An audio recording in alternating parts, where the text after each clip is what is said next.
Hi, I'm Erin from Erin Reads, and today I have some books to show you. These are all books that I purchased. I have a bunch that I received in the mail as well, but I'm going to save those for next week because otherwise this vlog would be way too long. So the first two are ones that I purchased new. First up is Shakespeare Wrote for Money by Nick Hornby. This is a collection of Hornby's essays from The Believer magazine. They're all about his reading the books that he purchases, the books that he ends up reading every month. And they're very funny, they're very literary. I just adore reading them. There are three in the series. First one is The Polysyllabic Spree, second one is Housekeeping versus the Dirt, and then this one is the third one. And I now have all three. I can't wait to read the second two. So I'm really excited about that one. Next up is Jane Eyre by Charlotte Bronte. I have never read Jane Eyre. I'm rather ashamed to admit, and I plan to do it in the next couple of months. I wanted to have an edition that I really liked. I love the cover on this one. I like the way the pages lay open, so I'm all set to read Jane Eyre now. The next books are all from a library sale that my husband and I went to.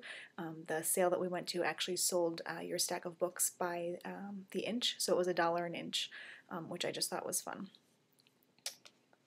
So first up, Don't Look at Me Like That by Diana Athill. I don't know anything about this book. I only know that it is written by Diana Athill, who's supposed to be a very good writer. I also know that it's very thin, so it was only like a quarter and I couldn't pass it up. Next up is 3 Junes by Julia Glass. I've never read anything by Julia Glass. I have The Whole World Over, but every time I read a review of anything that she's written, everybody's always like, well, it was good, but it wasn't as good as 3 Junes. So when I saw a copy of 3 Junes, I thought I would give it a shot. The Linnet Bird by Linda Holman.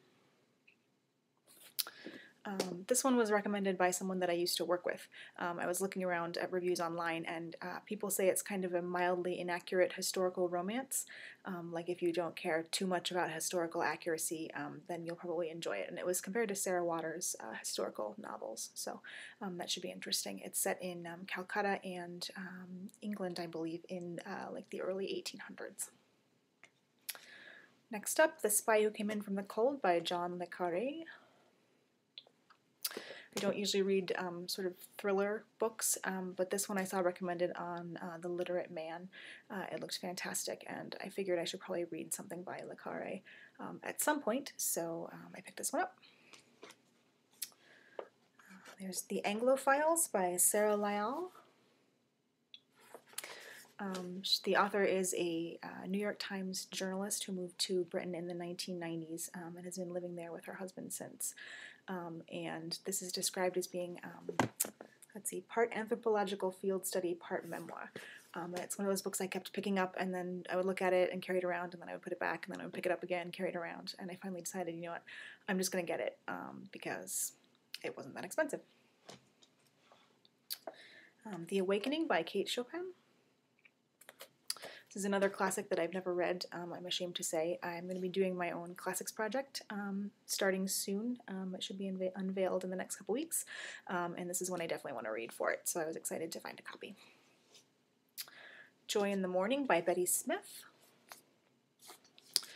I read A Tree Grows in Brooklyn when I was a teen, and I don't remember the book, but I remember that I loved it, and I would like to read it again.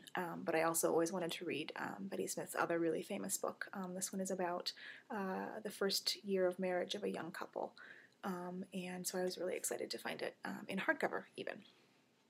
And last is The Appointment by Herta Müller.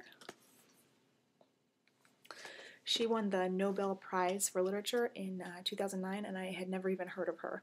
I still have not read anything by her, but I definitely would like to, so this was the first title I came across, and so that's the one that came home with me.